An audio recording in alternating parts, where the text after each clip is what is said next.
I'm Leah Craft, and welcome to the Craftpocalypse.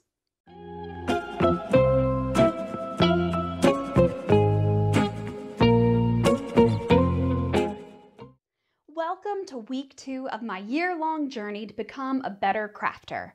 If this is your first time here and you want to know more about my project, I'll link my intro in the video in the description down below. This week, we're going to be tackling an absurd fairy tale that I've been obsessed with since the first time I read it for a design class in college. Today, I will be telling the tale of the Juniper Tree, published by Jacob and Wilhelm Grimm in 1812.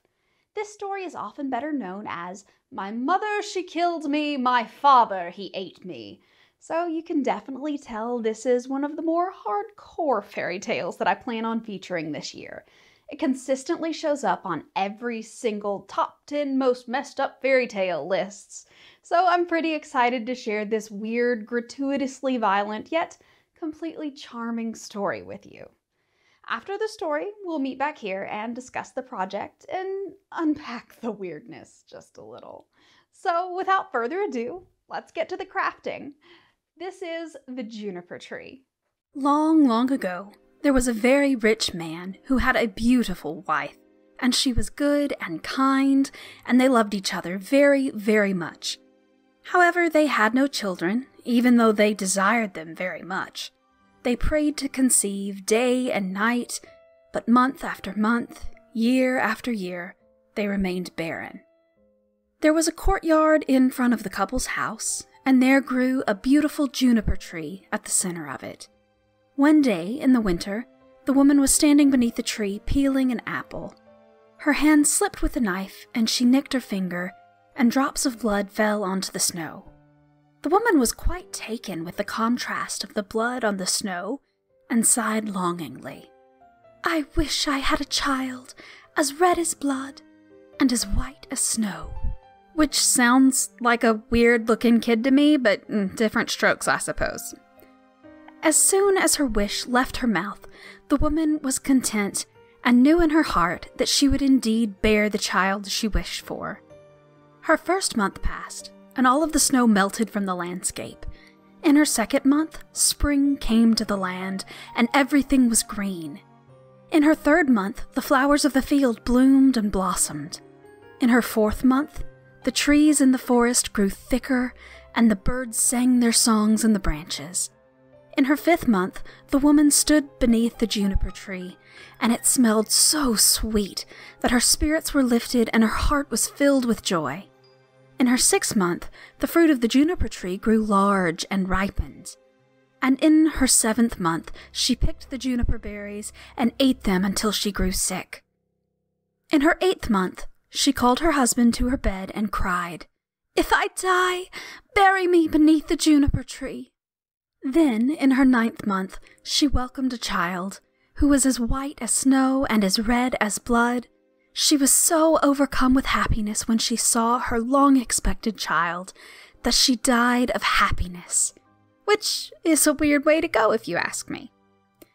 As previously instructed, her husband buried her beneath the juniper tree and began to weep bitter tears for his dead wife.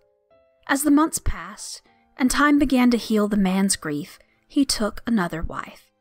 His second wife soon bore him a daughter, but each time the new wife looked upon her stepson, who was as red as blood and as white as snow, her heart was pierced with jealousy, as the boy would inherit his father's wealth and leave nothing for her own daughter. The woman was consumed with thoughts of ridding the home of the boy so that her daughter would be first in line for the man's riches. The evil in the stepmother's heart led her to slap the child and box his ears so often that the poor boy was always afraid, because when he came home from school each day, there was no place he could escape to find peace. One day, the woman went to the cellar, and her daughter followed her. The little girl whined for an apple as a treat, and her mother obliged her, picking out a beautiful flushed apple from the chest where she kept them. The chest had a large, heavy lid on it, and a sharp iron lock on it. The daughter, as she was not hard-hearted like her mother, asked, "Mother, is brother not to have one too?" This angered the woman, but instead she replied, Yes, when he comes home from school." Just then, she heard him coming down the lane, and the evil in her heart took over. She snatched the apple from her daughter's hand and said, "You shall not have an apple before your brother." She tossed the apple back into the chest and sent her daughter away. When the boy, who was as red as blood and as white as snow, came in the door from school, the stepmother greeted him kindly at the door with the offer of an apple. The boy was suspicious at her kindness, but dared not defy her and said, "Yes, mother, I would like an apple." He followed her to the cellar where she opened the chest and gestured for the boy to pick himself an apple. While the boy was leaned over into the great chest, the woman slammed the lid of the chest down. The sharp iron lock severed the boy's head, and it fell in amongst the red apples. Death by apple barrel is such a metal way to go. The woman was suddenly overcome with fear as she realized what she had done. She devised a plot to rid herself of the guilt of the crime. She took a white scarf from her wardrobe and set the boy's head on his neck again, concealing the join with the scarf. She sat his body in a chair in front of the door and placed an apple in his hand. It was then that the mother called in Marlena. Side note, this is the first time in the story that the little girl gets a name. Like, we've come 3 pages already calling her the girl, the little girl, and out of nowhere we decide to call her Marlena. Okay, that was a choice. Marlena came into the kitchen to find her mother stirring a pot of boiling water. "Mother," said Marlena, "brother is sitting at the door, and he is awfully pale and white. He has an apple in his hand, and I asked him to give it to me, but he did not answer me. I am very frightened." "Go back to him," said the mother, "and if he will not answer you, you must box his ears." So little Marlena went to her still, pale brother and said, "Brother, give me the apple." But he was as silent as the grave, so she, following her mother's instruction, boxed him smartly on the ear. His severed head broke free from the scarf binding it and fell at the child's feet. Marlena was terrified and ran to her mother sobbing and screaming, "Oh, mother, I have knocked off my brother's head."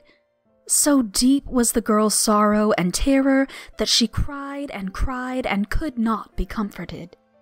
"Marlena," shouted the mother, "what have you done? Be quiet, child, and do not speak of this to anyone. What is done cannot be undone. We must cook him into a stew." Okay, another side note here. If you were already prepared to cook the boy into a stew, why on earth are you traumatizing your own baby just to tell her not to tell anyone the story that would exonerate you of the guilt in the first place? Like, ma'am, that therapy is going to be very expensive later on. But okay, let's continue. The mother took the boy's body and chopped him into small pieces and placed him in the pot of boiling water she had prepared and cooked him into a stew. But little Marlena's grief was so complete that she stood next to the pot and cried so hard that her tears fell into the pot and no salt was needed to flavor the stew. When the father came home, he sat down at the table and asked, "Where is my son?" And the mother did not answer and only served him up a very large dish of stew. Marlena, still distraught over the day's events, only sat and cried. The father said again, more firmly, "Where is my son?" The mother finally replied, "He has gone across the country to visit his mother's great uncle. He will stay there for a while." The father was taken aback and asked, "What is he doing there? He did not ever bid me farewell." "Oh, he wanted to go and asked me if he could stay 6 weeks," said the mother. "He will be well taken care of there." Though unhappy with this answer, the father accepted her story and began to eat his stew. The stew was so delicious that he greedily ate bowl after bowl, throwing all of the bones underneath the table and leaving no morsel behind for his wife or daughter. Marlena, seeing her poor brother's discarded bones, went to her room and pulled out her best silk scarf, bundled all the bones into it, and carried them outside, all while crying tears of blood. She laid the silk bundle beneath the juniper tree, and as soon as the bones rested on the grass, she felt relieved and whole again. She was finally able to dry her tears and cried no more. Just then, the juniper tree began to move. The branches parted and rustled, and a mist seemed to rise from the tree. In the center of the mist, a light that flickered like fire grew brighter and brighter until a beautiful bird flew out of the fire singing a magnificent song. It flew high into the air, and when it had flown off, the juniper tree appeared just as it had before. However, the scarf and bundle of bones had disappeared. Marlena felt completely contented and happy, feeling as though her brother were still alive. She skipped happily into the house and ate a dinner that her mother had prepared for her. The bird that sprang from the juniper tree flew over the countryside and lighted on a goldsmith's house and began to sing. My mother, she killed me. My father, he ate me. My sister, Marlena, gathered all my bones, tied them in a silken scarf, laid them beneath the juniper tree. Tweet, tweet, what a beautiful bird I am. The goldsmith was in his workshop crafting a golden chain when he heard the bird's sweet song. The beauty of the music was so enchanting that he stood with his tools and chain still in hand and went out into the street to hear the bird song. The goldsmith called up at the creature. Bird, how beautifully you sing! Please sing that song again for me. No, said the bird, I do not sing twice for nothing. Give me the gold chain and I will sing my song again for you. He gave the chain over to the bird, and the bird sang again. My mother, she killed me. My father, he ate me. My sister, Marlena, gathered all my bones, tied them in a silken scarf, laid them beneath the juniper tree. Tweet, tweet, what a beautiful bird I am. Then the bird flew away to the home of a shoemaker and perched on his roof and sang once more. My mother, she killed me. My father, he ate me. My sister, Marlena, gathered all my bones, tied them in a silken scarf, laid them beneath the juniper tree. Tweet, tweet, what a beautiful bird I am. The shoemaker ran outside in only his dressing gown, completely entranced by the bird song. The shoemaker cried up to the bird, Bird, how beautifully you sing! The shoemaker called for his wife to join him along with his children, his journeyman and apprentice. Even the maid was called out into the street to observe the fine bird. His plumes were deep ruby and bright emerald, and the feathers of his neck sparkled like pure gold, and his eyes sparkled like stars set into his head. The shoemaker asked the bird, Bird, sing that song again for me. The bird replied, No, I do not sing twice for nothing. You must give me something for my song. So the shoemaker sent his wife into the workshop to retrieve a fine pair of red shoes, which he offered to the bird for his song. The bird took the shoes in his talons and began to sing again. My mother, she killed me. My father, he ate me. My sister, Marlena, gathered all my bones, tied them in a silken scarf, laid them beneath the juniper tree. Tweet, tweet, what a beautiful bird I am. When he had finished his song, he flew away, a golden chain clutched in one claw, the pair of shoes clutched in the other. He flew far, far away and lighted on a mill. The mill was a noisy place, with the clickety-clack of the turning wheel, and the chip, chip, chip of the miller's apprentices chiseling out a new millstone. But when the bird began to sing his enchanting melody, one by one, the people inside began to stop working in order to better hear the bird. My mother, she killed me. One worker stopped working. My father, he ate me. Two more workers stopped to listen. My sister, Marlena. Four more stopped. Gathered all my bones, tied them in a silken scarf. Now only 8 workers were left chiseling. Laid them beneath. Now only 5 were left chiseling. The juniper tree. Now only 1 worker left working. Tweet, tweet, what a beautiful bird am I. The last man stopped also, and heard the last of the bird's words. Feeling sorrowful for having missed the bird's song, the man said, "Bird, how beautifully you sing! Let me hear it all. Sing it once more for me." The bird declined. "No, I do not sing twice for nothing. Give me the millstone. I will sing it again." "Yes," said the apprentice, "if only it belonged to me, you should have it, but it is not mine to give." But all the others agreed. The bird should have the millstone if only he would sing that enchanting song once more. So 20 millers took a sturdy beam and hefted the stone up to the bird. The bird slipped his neck through the hole and wore the stone as if it were a weightless collar. He lit in a tree and sang his song once again.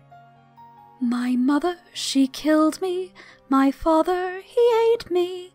My sister, Marlena, gathered all my bones, tied them in a silken scarf, laid them beneath the juniper tree. Tweet, tweet, what a beautiful bird am I. When he finished his song, he spread his wings wide. In one claw he clutched the golden chain, and the other he clutched the red shoes, and around his neck he bore the millstone. He flew far, far away to the house of his father. The bird lit on the father's roof, and inside the family felt its presence. The father said, "I feel so truly happy. The sun is shining so beautifully outside. I feel as if some old acquaintance will come around today." The mother said, "Not I. I'm so afraid that my teeth are chattering, but I feel like I have fire in my veins." Marlena sat in the corner and cried, because that is clearly the only skill this little girl has picked up in this story so far. The bird lit itself on the juniper tree and began his song. My mother, she killed me. The mother plugged her ears up and shut her eyes tight as the magic of the bird's song rose like a fierce storm in her ear and burned her eyes like the flash of lightning. My father, he ate me. The father exclaimed, "What a beautiful bird! And he sings so beautifully! And the sun is shining down on him like pure gold." My sister, Marlena. When Marlena heard her name on the bird's song, she laid her head in her lap and continued to cry. But the father grew more and more entranced with the bird and declared, "I'm going out. I must see that bird up close." The mother pleaded with him not to go, as the bird's magic had lit a fire in her heart, and to her the whole earth seemed as if it would shake itself apart.